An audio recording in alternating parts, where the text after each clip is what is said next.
Iglesia, el tema a tratar creo que debe hacernos pensar un poco. La conversión al Señor de su servidor, obviamente yo me fijaba en todo, sin ser tijera, sin ser crítico, pero me llamaba la atención que de repente veía un misticismo extraño. Un misticismo que hay veces, no sé, veía gente así medio iluminada, rara. No lo entendía, pero habían términos que hay gente que es cristiana y se familiariza con ellos, pero en el fondo aquel que no conoce al Señor no sabe nada de eso. Y lejos de ser interesante o atractivo, lo asusta. Le voy a dar un ejemplo. Cuando hablaban de la presencia de Dios. La presencia de Dios, y habita en la presencia y visita la presencia. Y son términos que pueden parecer bien complejos, porque ¿qué es eso? La presencia de Dios es la manifestación de Dios, en primer lugar, en buen castellano. Es el mover de Dios de una manera clara, directa, y en el Antiguo Testamento se establecía a través de el arca del pacto. En el arca del pacto era aquella caja que fue, sustentada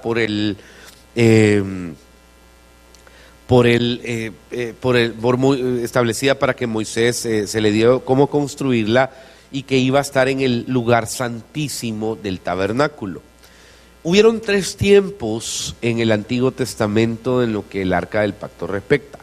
La primera es cuando fue llevada por el pueblo de Israel a través del desierto en un lugar llamado el tabernáculo, que consistía en 3 áreas. El lugar santísimo, que es donde estaba guardada el arca; el lugar santo, que era el lugar de la interacción y de los sacrificios de animales; y los atrios, que era el patio. De hecho, si ustedes se fijan en cualquier plaza de este país, en cualquier parque central de cualquier pueblo, está el concepto arquitectónico urbano español, está basado precisamente en el tabernáculo. ¿Por qué? Porque existe el parque, en cualquier pueblo usted va a ver el parque, luego el que son los atrios, el lugar santo, que representa donde en la mayoría de iglesias católicas están las bancas, y el lugar santísimo refiérese al lugar donde el sacerdote tiene la administración, y donde tiene el lugar llamado literalmente el Santísimo. En el Santísimo, el lugar santísimo del tabernáculo, estaba el arca. Y el arca, ese es el primer tiempo. El segundo es cuando Salomón construye el templo. Al construir el templo, obviamente está allí. Y el tercero es cuando Herodes el Grande, no el paquete que estaba de emperador cuando como rey, cuando Cristo nace, sino el abuelo de él, conocido como Herodes el Grande, un gigante arquitecto, diseñador, urbanista, estratega. En algún momento el padre, de Herodes Antipas, él construye también un templo. En este ya no estaba el arca como tal. El arca, después de la destrucción del templo de Salomón por Babilonia, es tomada y es sacada y se pierde. Algunos dicen que está en Etiopía por el vínculo que tenía la reina de Saba con el rey Salomón, y pues la mandaron para allá, y hay alguna gente que, bueno, a saber, todavía la anda buscando, Indiana Jones y otros. Sin embargo, cuando hablo de la presencia de Dios, viene para mí una pregunta: ¿para qué sirve? Porque he visto gente que es súper espiritual haciendo barrabasadas, hermano, haciendo cosas que asustan. Gente que se la lleva, que habla en 40,000 lenguas y que casi levita y tiene un montón de unciones, dones, palabras proféticas, que medio le dicen algo, insulta, maltrata. Ayer hice algo saliendo de predicar de una yo medio malo, perdóname, Señor, pero ya la pagué más tarde, ya le voy a contar cómo. Pero ayer me invitaron a predicar a un negocio de un hermano en la mañana, y saliendo de ahí, pues un tipo me echó el carro, vea. Entonces, y me comenzó a pitar a la vieja, y Dios te ama, y ta. Entonces me le atravesé, porque le estaba pidiendo pasada. Perdone, le dije, le pedí pasar porque vi que ahí tiene una calcomanía que dice: solo Jesús salva. Entonces pensé que usted tenía un buen corazón. O sea, si está aquí, perdone que a usted lo dije, pues, pero pero mi intención de alguna manera era como humillarlo por eso, avergonzarlo. Malo el pastor, yo lo sé, pero ya va a ver cómo la pagué después. Pero entonces, ¿para qué sirve la presencia de Dios? En primer lugar, sirve para purificar. ¿Amén? Amén. Ok. La presencia de Dios sirve para purificar. Y algo importante en el quehacer del cristiano es que cuando viene a la casa de Dios, aunque habita el Señor en nosotros, existe ese tiempo de purificación. Purificamos pensamientos, purificamos percepciones, reacciones. Y hay gente que puede salir igual o peor. Ya vamos a ver eso. Pero no es esa la idea. La idea es que si usted quiere habitar y caminar y vivir en la presencia de Dios, más allá de algo místico, alejado de la realidad, le sirva para el día al día, le sirva para el discernimiento de las cosas, le sirva para entender los tiempos, le sirva para manejar situaciones que probablemente de otra manera no se puede manejar. Hay dos casos interesantes del arca como el símil de la presencia de Dios, y el primero está en 1 Samuel 4, quiero que vaya conmigo. Primer libro de Samuel, capítulo 4. Solo voy a leer 2 versículos, luego le voy a contar y luego profundizamos más en la palabra. Y Samuel habló a todo Israel. Dice: en aquel tiempo salió Israel a encontrar en batalla a los filisteos y acampó junto a Ebenezer. Y los filisteos, dice el texto, acamparon en Afec. Ahí quedémonos un minuto. Había una situación medio complicada. El arca se había vuelto para muchos israelitas un fetiche. Entendemos como fetiche aquello que sirve para pasearlo, pero realmente no tiene peso. Doy un ejemplo: hoy los partidos de fútbol. De repente usted es del equipo del Tigre y llevan a pasear en una jaula un tigre y toda la barra, y el tigre diciendo miau, ¿vea? Pero ahí va. Lo del elefante, que antes, eso yo lo vi una vez en el estadio, hoy creo que está prohibido, el equipo ese del elefante, pasaron un solo elefante que alquilaron en un circo y todos, y los del águila, vea, un gran ave, una palomita que pusieron una vez, ese equipito, no mucho, pero independientemente de todas las cosas, cómo funciona, casi ese es un fetiche, algo que evoca algo. Y el pueblo de Israel vivía una vida sin fe, que esta es la gran tragedia, que haciendo un paralelismo lo veo preocupante porque casi interpreto que es la tercera generación de cristianos evangélicos nacidos en el evangelio en este país. Cristianos evangélicos que ya no tienen aquella pasión porque lo que fue la conversión. El antes era tal cosa y ahora ya no lo soy. ¿Por qué? Porque nacieron en el evangelio. Tienen una manera de interpretar las cosas de Dios bien paralela. Se creen cool, se creen de amplio criterio y de alguna manera se pueden cualquier corito que usted se imagina, se pueden cualquier alabanza. Ya saben, cuando un hermano va a hablar de algo, todo parece prefabricado, y aunque son los que más conocen, en el fondo son los que más desconocen también. Curiosamente, así estaba el pueblo de Israel. Entonces había una batalla, y ¿qué era lo primero que hacían? Traigan el arca. Entonces le ponían brazos, brazo era para limpiar, ¿verdad? El metal, hermano, la sacaban a pasear, y casi era un fetiche intimidante. ¿Pero por qué? Porque ellos habían dejado de creer, ellos habían dejado de vivir y de sentir lo que el arca de la alianza tenía que ser. Esto es muy duro, porque al llevar a la batalla del arca, esto está como usted ande haciendo un montón de cosas malas y ande la Biblia en la mano. ¿Qué es la Biblia? No, me dijo un amigo, dueño de un motel, si tuvieras, me dice, la cantidad de carros que entran a este lugar, y cuando vemos las cosas de seguridad, hasta la Biblia tienen ahí, los stickers tienen ahí. O sea, en un momento de situación inmoral, no pretendamos que la Biblia viene a ser algo más que algo tiene peso en sí misma, pero depende del corazón que uno le tiene, depende de la importancia que uno le da.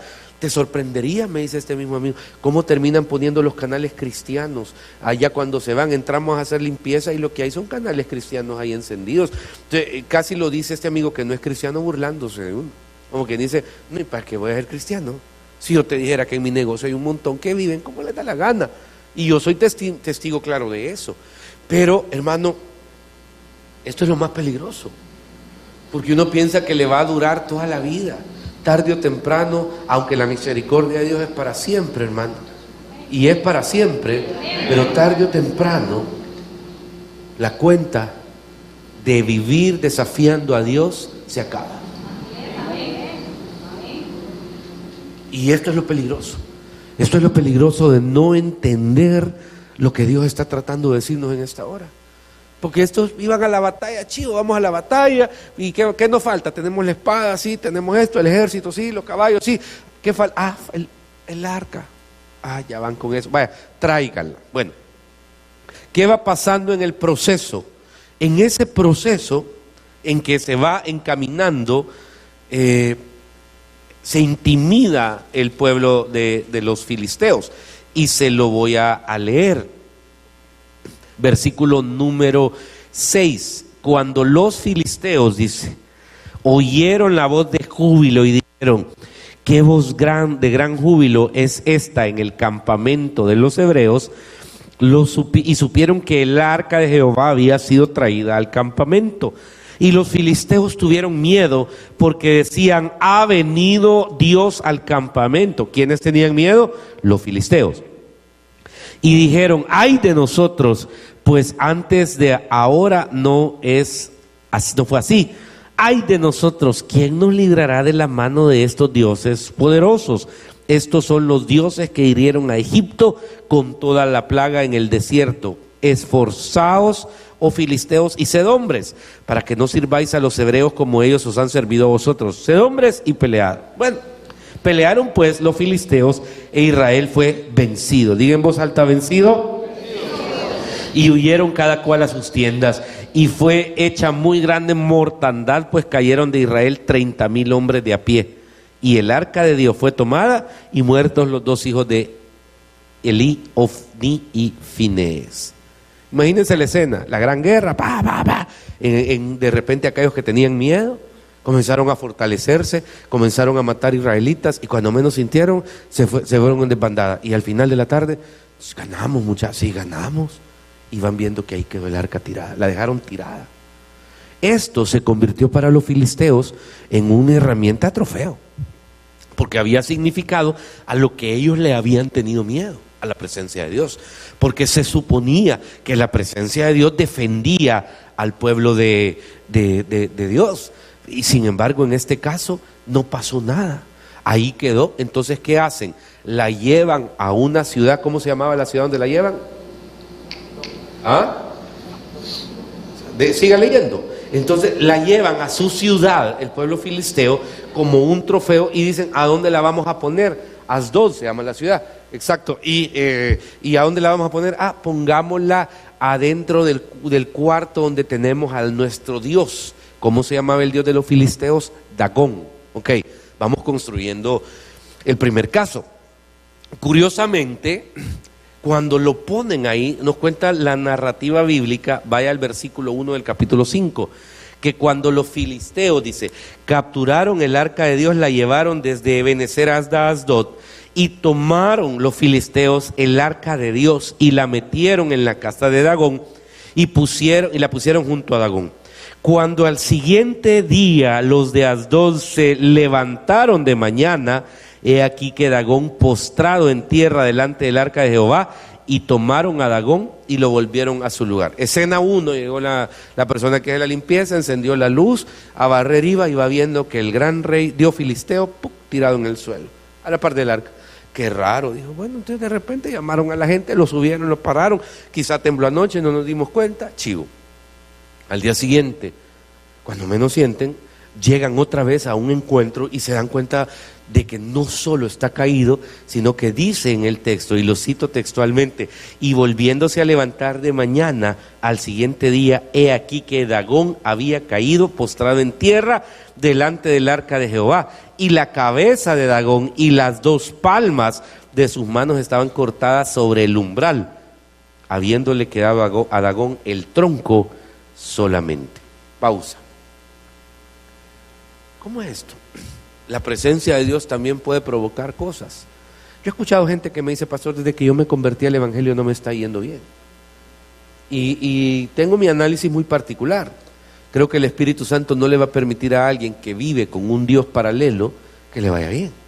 Porque usted no puede estar de lunes a jueves idolatrando al Dios yo, al Dios mi pisto, al Dios mi negocio, al Dios mi tal cosa o cualquier otro tipo de cosa y no tiene una vida de entrega, y el domingo pretender que en 2 horas de vida cristiana las cosas cambian.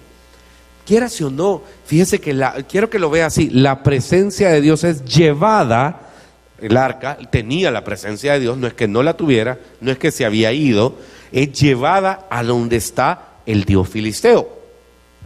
Al ser llevada a donde está el Dios filisteo, se mueve la presencia de Dios derribando al Dios filisteo. No le había funcionado al pueblo de Israel, habían quedado en derrota y sus 2 sacerdotes estaban muertos, los que la habían llevado. Pero cuando estamos en un periodo de crisis, uno tiene que tener la capacidad de ubicar, hermano, que si las cosas muchas veces están pasando, es por algo. Y aquí es donde lamento el entendimiento filisteo. Porque de repente si yo veo que eso pasa, y no solo pasó eso, dice la palabra de Dios que el pueblo de los filisteos comenzó a llenarse de tumores. De repente los consultorios estaban llenos, las unidades de salud en Asdod estaban rebalsando. ¿Por qué? Porque había un montón de gente con tumores, visibles, invisibles, y de repente viene el planteamiento y dicen, ¿qué nos está pasando? Lo que nos está pasando es que el arca nos ha traído este juicio. Mucho cuidado, señores, cuando usted culpa a Dios por cosas que no puedan estar pasando correctamente. Porque obviamente el Espíritu Santo jamás, hermanos queridos, va a compartir su gloria con nada ni con nadie. Y cuando uno viene a Cristo, uno tiene que entender de que todos los procesos que uno vive le sirven para entregarle algo más, para entregarle a los hijos, para entregarle cualquier cosa, el negocio, para entregarle lo que sea, para entregarle al marido, para entregarle la vida misma, hermano. Y eso es lo que va haciendo crecer tu fe. El pueblo filisteo no lo vio así. El pueblo filisteo solo vio el problema, como el muchachito dentro de tu casa que dice, puchica, desde que bajes iglesia nos está yendo mal. Claro. Y es donde la inteligencia nos debe llevar al otro punto, al punto de razonar lo que significa la presencia de Dios. Porque si yo hubiera sido quizás uno de los filisteos, hubiera dicho, mira, hay entre nosotros alguno de nosotros, señores filisteos, que quiera adorar al Dios de Israel, y de repente quizás usted me hubiera levantado la mano, hagamos algo, adórele, vamos a ver cómo le va. Si al día siguiente le aparecen borrados sus tumores, maestro, tendalada hubiera sido al día siguiente adorando al Señor de Israel. Sin embargo, no lo entendieron, lo vieron como un problema, lo vieron complicadísimo. Y aquí es donde mucha gente tiende a retroceder en las circunstancias. Otro caso que a mí me parece súper interesante, ya vamos a hacer la unión de ambos, vaya a 2 de Samuel, por favor, ahí en el libro siguiente, porque de repente vuelve a entrar en escena el arca. Le aclaro, antes de ir a esta lectura, los filisteos entran en una tal crisis que la devuelven, y no solo la devuelven, sino que dicen, miren mucha, la verdad que al devolver el arca también vamos a pagar una recompensa al pueblo de Israel. Entonces mandan el arca, pero con un beneficio financiero. Me duele ver que alguien tenga la oportunidad de tener la presencia de Dios y la devuelva. Me duele ver que alguien anda tirando ministerios a cada rato. Si Dios le da un ministerio, valore el hombre, pelee por él, deje que se lo arrebaten. No ande yo siento que ya es... ¿Cuál tu tiempo? Si son regalos de Dios. ¿Me entiendes? O sea, a veces andamos buscando trabajo deseando no hallar, señores. Y no puede ser. O sea, ¿quién somos nosotros para discernir los tiempos, los momentos? Espiritualmente hay que caminar poderoso en batalla. Y creo, hermano, de quien y así somos, en todo. Pues en este proceso, el pueblo filisteo tuvo la oportunidad de revertir quién era, pero rechazó la presencia de Dios, la devolvió, porque dijo, no me pertenece. En el caso que vamos a leer, ya está de vuelta, y resulta de que llegó a ser rey un muchacho bastante de aquello dinamita, ¿verdad? Jovial, medio romanticón, que tenía como 20 chats en WhatsApp con muchachas. Era David, para que ubique. Con las 20 escribía al mismo tiempo. Entonces, pero de repente tiene un gran corazón. Y debido a que el arca estaba en un lugar, dijo, la voy a llevar a Jerusalén. Y organiza algo bien bonito. Capítulo 6, versículo 1. David volvió espérame, sí, David volvió a reunir a todos los, que dice, escogidos de Israel, 30,000. Y se levantó David y partió de Baala, de Judá, con todo el pueblo que tenía consigo para hacer pasar de ahí el arca de Dios, sobre la cual era invocado el nombre de Jehová de los ejércitos, que mora entre los querubines. Pusieron el arca de Dios sobre un carro nuevo, la llevaron a la casa de Abinadab, que estaba en el collado, y Usa y Ahio, nombres raros, pero ahí están, ¿verdad?, hijos de Abinadab, guiaban el carro nuevo. Cuando lo llevaban a la casa de Abinadab, que estaba en el collado, con el arca de Dios, Ahio iba delante del arca.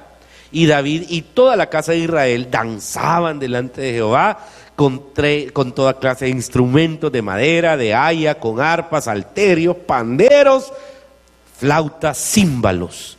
Y cuando llegaron a la era de Nacón, Usa extendió su mano al arca de Dios y la sostuvo porque los bueyes tropezaban. Y el furor de Jehová se encendió contra Usa y lo hirió allí Dios por aquella temeridad y cayó allí muerto junto al arca de Dios. Y se entristeció David de haber herido a Jehová Usa y fue llamado a aquel lugar Pérez Usa hasta hoy. Varios elementos. La presencia de Dios sigue siendo esa manifestación. Aparece alguien en escena que no lo veía como un fetiche, sabía que ahí estaba el poder de Dios. Comenzó a ministrar al pueblo, comenzó a ministrar a la gente, comenzó a bendecir a los sacerdotes. La unción del rey tiene directamente, hermano, con la bendición de sentir cómo uno puede bendecir a los sacerdotes. Es importante. Y el rey tenía claridad sobre lo que significaba el templo, los sacerdotes, etcétera. Y en ese proceso, pues, dice, vamos a llevar el arca a Jerusalén. Imagínense la escena, aquí no hay mala intención, no hay dolo, porque el ministerio de alabanza está con todo, que se contrata un tráiler para subirlo, casi era una fiesta, hermano, los drones volando para grabar la escena, veo a las chequinas listas para todo lo que tiene que ser danza, bandera, o sea, era un set completo lo que están haciendo. Pero de repente alguien, en buena intención, el papá de donde habían decorado la carroza, metió la mano y al meter la mano se muere.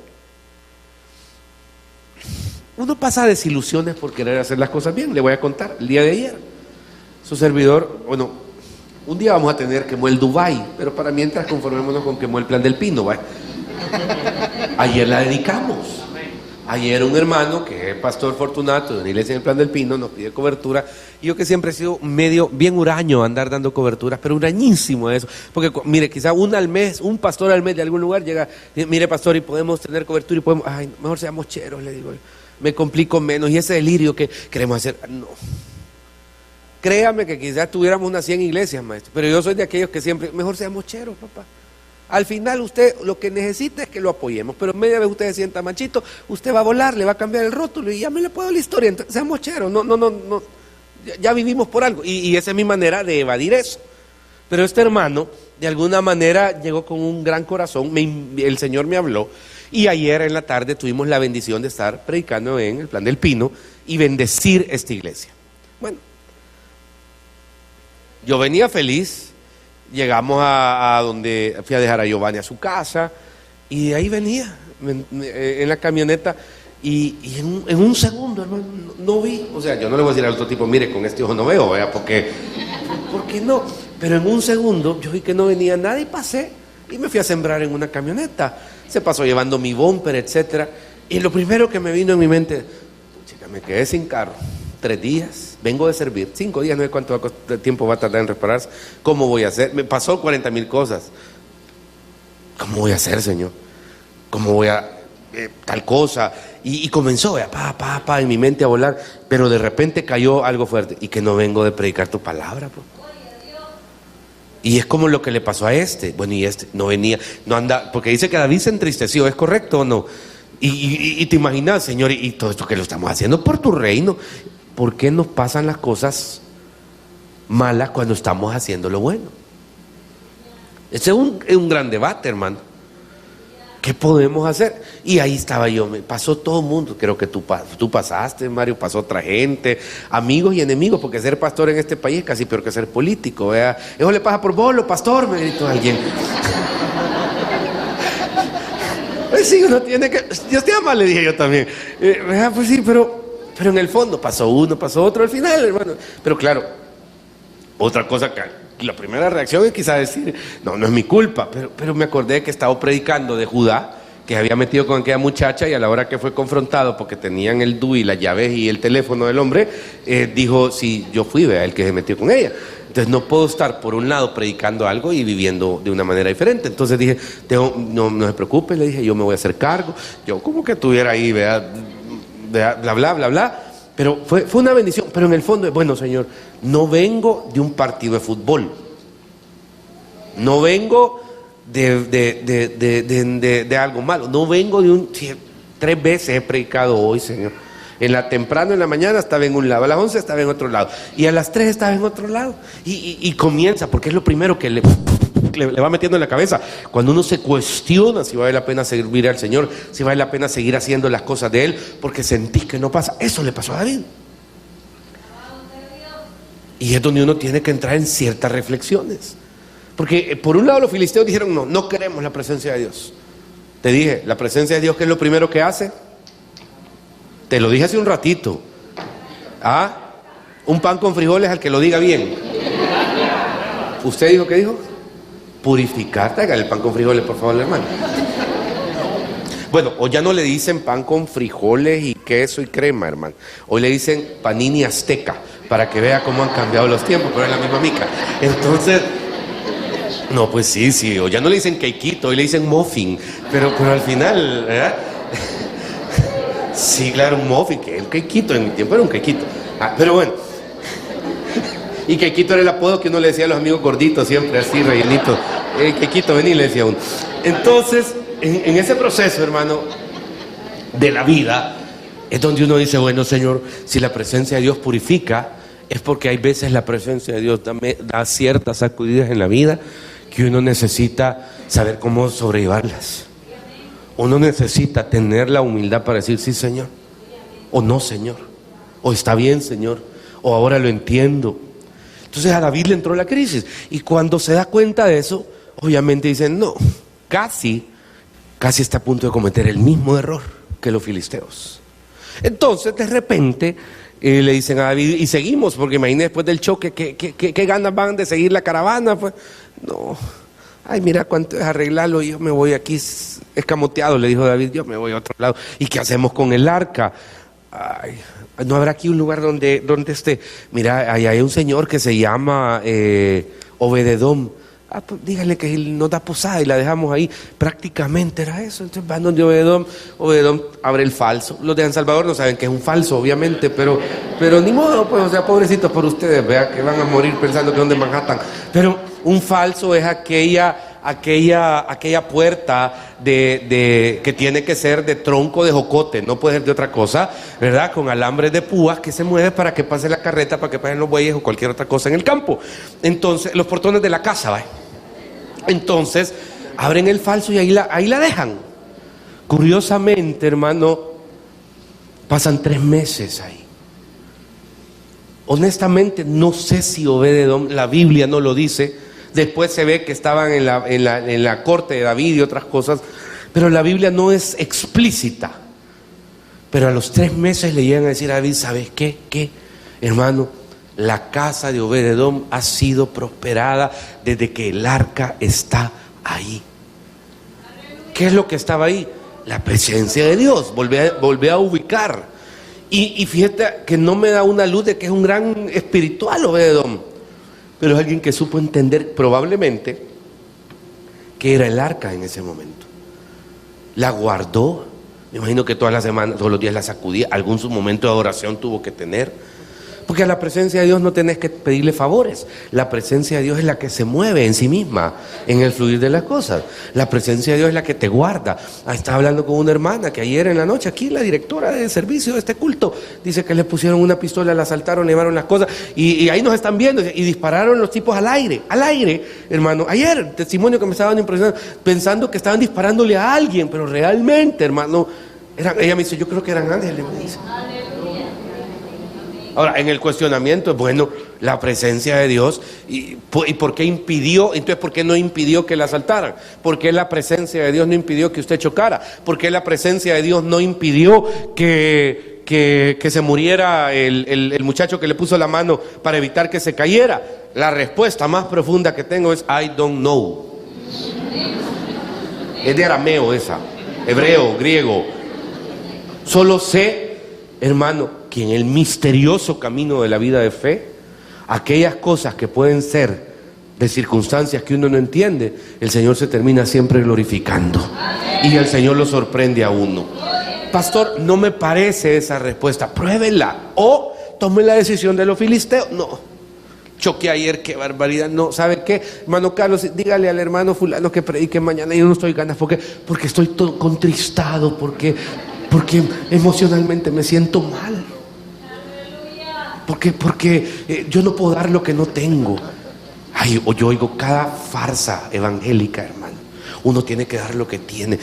Ese libro llamado Biblia está lleno de hombres de Dios, papá, que estaban más pobres y secos que a ver qué, pero en algún momento de la fuerza solo del Señor agarraron espíritu para hacer lo que tenían que hacer. Y hoy el débil diga, dice, fuerte soy. Se lo dice un débil, ¿no? Y hoy el pobre diga, rico soy. Eso, ¿sabes qué es? Es sacar fuerzas de donde no las tenés. Es tener carácter, tener temple. Porque si necesitas estar anímicamente bien, pues entonces vamos a ver a Maroon 5 a Costa Rica, papá. Y te juro que nos vamos a sentir muy bien. Pero no se trata de eso. Se trata de estar firmes, se trata de entender de qué se tratan las cosas.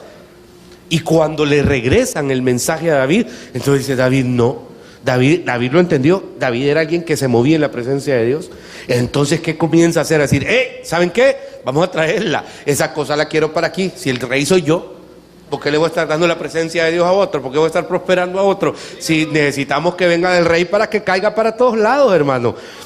Porque la autoridad soy yo, entonces necesito que igual la cabeza, la barba, el vestidura, hasta el borde de Aarón, dice la palabra. O sea, la bendición comienza por arriba. Hijos, encárguese de bendecir a sus papás, oye. Bendigan a sus papás, honren a sus autoridades, lo que sea. Es importante, la bendición comienza desde arriba y nos cae a todos. Ahí es donde el Espíritu Santo se tiene que mover. Ahí es donde cada uno de nosotros debe decir, es cierto. Y David dijo, muchacha, vamos a traerla. Y así organiza todo y va y con todo festejo. Y se lo voy a citar para que lo sepa dónde está y lo guarde, hermano.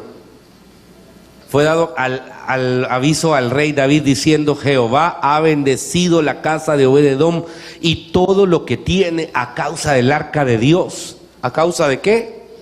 Ok, quiero que vea esto. Jehová ha bendecido la casa de Obed-edom y todo lo que tiene, hermano, a causa del arca de Dios. Entonces David fue y llevó consigo el arca de Dios de casa de Obed-edom a la ciudad de David. Hermano, esto es lo que es importante en esta hora. La presencia de Dios es algo que un cristiano no puede pasar desapercibido. Y uno tiene que anhelarla. ¿Hace cuánto, hermano, uno no ora por la presencia de Dios? ¿Hace cuánto no hemos clamado porque la presencia de Dios nos cubra en medio de las circunstancias más grandes? ¿Hace cuánto, señores? Necesitamos la presencia de Dios en nuestra vida. El solo hecho de tenerla es grandioso. Y como dijo alguien en el primer culto, no sé quién está orando, Señor, es cierto que hay veces te venimos a pedir. Claro, tenemos el derecho, no importa. Pero la presencia de Dios es suficiente para sentir esa cobertura en nuestra vida. Mire, hoy comienza el mes, primer día de mayo. Y tempranito le decía su servidor al Señor, Padre, te pido que la cobertura tuya sea sobre todo mayo, sobre toda la congregación, que sea un mes intenso espiritualmente, un mes de victorias espirituales, un mes donde aquellas cosas que están no resueltas, retenidas, amarradas, peleadas en el mundo espiritual. Muchos de ustedes tienen situaciones que en el mundo espiritual hay un debate, hermano, fuerte, hay ángeles peleando sus batallas, no se desanimen, pero si ustedes se las están entregando al Señor y están dependiendo de la presencia de Dios, eso sí, yo les decía, Señor, te pido que el mes de mayo sea revelador para muchos de tus hijos y tus hijas, que reciban la buena noticia que han estado esperando, y pasa un mes y no llega, y pasa el otro y no llega, y pasa el otro y no llega. Ayer fui donde este hermano a predicar en la mañana y me quedé con una carga y decía que las metas son tantas. Señor, yo te pido que en el mes de mayo le dupliques esa meta. ¿Me entiende? Eso es lo que puede causar la presencia de Dios con el menor esfuerzo, porque le dedicamos demasiadas veces, muchas veces esfuerzo, hermano, a hacer, a querer, y metámonos en la presencia de Dios. Bendigamos la presencia de Dios, sirvamos, adoremos al Señor. Es hermoso cómo el Espíritu Santo puede hacer la obra, pero ¿qué tenés que hacer? Depender de la presencia de Dios. ¿Qué es depender? Si ya vimos que me va a purificar, probablemente me va a sacudir. Pero ¿qué es depender de la presencia de Dios? Glorificarle. ¿Qué vas a hacer? Glorificarle. Punto. Hermano, aún en medio del choque, ay Señor, te voy a glorificar. Punto. En medio de la situación, glorificarle y dejar. Pero quiero que usted en este tiempo también se deje ministrar. ¿Sabe por qué? Porque hay veces hemos levantado costras contra la presencia de Dios. Le voy a dar las malas experiencias. Mucha gente que nos ha hablado de este tema, no es que sea farsante así, maquiavélicamente, tal vez tiene buenas intenciones, pero nos ha dejado más que alegría sin sabores. Hay gente que nos ha dejado esa sensación de que es demasiado religiosa. Nos ha juzgado en algún momento, no sabemos qué, o sea, la presencia de Dios a la par de qué tiene que estar. Hay veces me han dicho que soy tan indigno porque la presencia de Dios, pues hay que estar en un nivel 10.0 para fluir. No lo sé, Dios mira el corazón. Solo, ¿me entiendes? Porque de plano, Dios mira el corazón. Y he visto gente en la calle de la amargura, he visto bolitos en la calle clamando misericordia y respuesta, papá. Y he visto cómo Dios los ha tocado, los ha oído y los ha levantado. Y he visto gente con el orgullo de la anchura, quizá de aquí a la luna, maestro. Y altivez espiritual y prepotencia, y eso no. Pero no sé. Creo que es sumamente importante que primero te hagas una pregunta poderosa. ¿Necesito la presencia de Dios? Por lógica, no hay que ser vidente para saber que el 99.99 me va a decir, sí la necesito, ok. Entonces el segundo punto es, me ha pasado lo de los filisteos. ¿Cómo así, pastor? Que hay veces cuando la he tenido, lo que he sentido es oposición, obstáculo, entonces mejor digo, meto retroceso, porque siento de que no me funciona, pues lejos de que me dieran la plaza, me despidieron de la otra, y entonces mejor guardo distancia. Quiero que entendas de que es natural, cuando vas a entrar, hermano, te doy un ejemplo, aquí todo el mundo se tira las líneas amarillas, en Estados Unidos nadie se la tira. Y aquí puede ser el más irresponsable conductor, pero llega a Estados Unidos, se vuelve el más, hasta vías ponen allá y todo. ¿Por qué? Porque las reglas son diferentes, porque automáticamente cuando uno entra al lugar, uno percibe que las cosas son diferentes y no le cuesta a uno someterse a las cosas que están establecidas en esa cultura. Cuando uno entra en las cosas de Dios, el Espíritu Santo tiene una manera de sobrellevarte, y es poderoso el Señor. El Espíritu Santo tiene una manera de decirte, así son las cosas. Entonces no te debe de costar tener el carácter, tener la humildad, tener el sentido de obediencia a las reglas espirituales. Reglas espirituales pueden haber de cualquier tipo. La adoración es una. A mí no me gusta la alabanza. Comienza a disfrutarla, papá. Porque yo no sé cuál es tu género, pero si te digo que vamos a ver un concierto de YouTube o Madonna, estaríamos saltando. Entonces no entiendo cómo. ¿Te gusta? Yo estoy en conciertos de todos los que usted se imagina. A todos los conciertos que usted se imagina yo he ido. Me gusta, me encanta, pero tengo claro el poder que tiene la alabanza. Amén. Y lo disfruto. A mí no me gusta. Pues sí, pero ¿cómo que no te gusta? Y vamos a ver al carro, ¿qué música tenés? Ay, no me digas que el tal Gilberto Santa Rosa, porque ese tipo en mi vida lo había oído y hoy todo el mundo me habla del tal Gilberto Santa Rosa, ¿verdad? Pero ya me va la curiosidad quién es. Pero, no sé, pero ¿por qué te gusta eso y no te gusta eso? Entrar en la presencia de Dios es comenzar a fluir en la alabanza y la oración. Entrar en la presencia. Finanzas, papá. Si tenés 6 meses de ser cristiano, juzgá y criticá el diezmo. Pero si tenés 2 años, a estas alturas ya no. No, ya das pena, men. Ya no. Ya das lástima. En serio, porque sabes que es a través de lo cual se mueve el poder de Dios en activar las cosas sobrenaturalmente. En el área de culto, estas iglesias duran horas 40, horas 50. Dicen que hay iglesias que duran 4 horas los cultos. Yo me infartara, hermano, quizás no estoy listo todavía para un culto de 4 horas. Pero bendito Dios que hay ese tipo de iglesias, ¿verdad? Pero digo, bueno, no vaya a ser que el ungido de Jehová esté ahí por estarlo criticando a él. Voy a estar criticando al ungido de Jehová y eso va a acarrear juicio contra mí. Entonces mejor calladito, me veo más bonito. Es donde uno tiene que aprender que la presencia de Dios te comienza a corregir, la presencia de Dios comienza a llenarte, comienza a abundar en ti, a decirle aquello que parecía blanco negro, aquello que parecía negro blanco, y comenzás a ver las cosas diferentes. Eso es entrar en la presencia de Dios. Amén. Perdón, me estoy quedando sin voz ya, pero es hermoso. Y es donde yo quiero invitarte, que no te volvás el pueblo filisteo. Y estoy de acuerdo que en algún momento vas a tener crisis existenciales como las de David. Es decir, ay no, hombre, como las del pastor ayer en la tarde. Pero no, porque tenés que reaccionar a eso. Porque la presencia de Dios sigue siendo de bendición, sigue teniendo la autoridad, sigue teniendo el carácter para vos, para que hagas lo que el Señor te tiene llamado a hacer. Así que cerremos nuestros ojos, tengamos un tiempo de ministración mientras mi hermano avanza, por favor, y le pido de todo corazón que le diga: Señor, yo quiero tu presencia, Señor. Frecuentemente me hacen esta pregunta: ¿qué debo hacer para crecer espiritualmente? Lo primero, recibir a Cristo como tu Salvador personal, pues permitiéndole a Él entrar en tu vida, puedes llenar esa parte espiritual que absolutamente nada más puede llenar, solo Él. Recibir a Cristo es hacer una oración diciéndole al Señor: Señor Jesús, te entrego mi corazón y mi vida. Te pido vivir una vida conforme a tus planes y tus propósitos. Perdona mis pecados. Reconozco la cruz como el lugar donde alcanzo perdón de pecados, salvación y vida eterna. Entra en mi corazón. Para crecer espiritualmente, debes hacer básicamente 3 cosas. Leer tu palabra. La palabra de Dios te hablará día a día.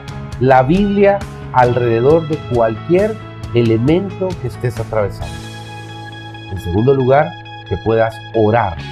Platicar con el Señor de todo lo que te pasa y también congregar, reunirte con otras personas como tú a escuchar la palabra de Dios y a aprender de Él. En Iglesia Quemuel te esperamos en el Hotel Hilton Princess de la zona rosa de San Salvador. Ven y acompáñanos todos los domingos y permite que podamos abrazarte y estrechar tu mano. Dios te bendiga.